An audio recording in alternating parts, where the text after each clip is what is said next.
সুপ্রিয় শিক্ষার্থী বন্ধুরা, আসসালামু আলাইকুম। কিছু সাম্প্রতিক প্রশ্ন নিয়ে আপনাদের মাঝে হাজির হলাম। আমরা ১ নম্বর প্রশ্নটি যদি লক্ষ্য করি, সম্প্রতি বাংলাদেশের কোন পণ্যটি জিআই পণ্যের স্বীকৃতি পেয়েছে?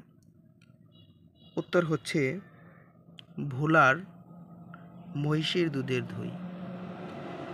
উত্তর হচ্ছে ভোলার মহিষের দুধের দই। ২ নম্বর প্রশ্নটি যদি আমরা খেয়াল করি, বাংলাদেশের জুলাই গণ অভ্যুত্থানের উপর সম্পাদিত বইয়ের নাম কি? Satire and ridicule. Satire and ridicule. ৩ নম্বর প্রশ্নটি যদি আমরা লক্ষ্য করি, ইতালির বর্তমান প্রধানমন্ত্রীর নাম কি? উত্তর হচ্ছে জর্জিয়া মেলোনু। জর্জিয়া মেলোনু। ইতালির প্রথম নারী প্রধানমন্ত্রী তিনি।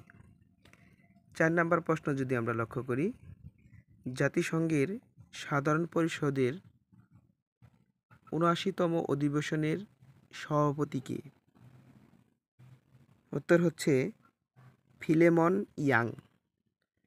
জাতিসংঘের সাধারণ পরিষদের ৭৯তম অধিবেশনের সভাপতি ফিলেমন ইয়াং।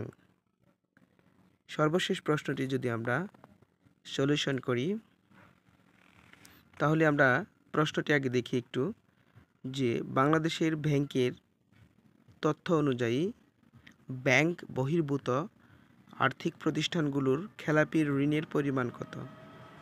উত্তর হচ্ছে ৩২%। ধন্যবাদ সবাইকে।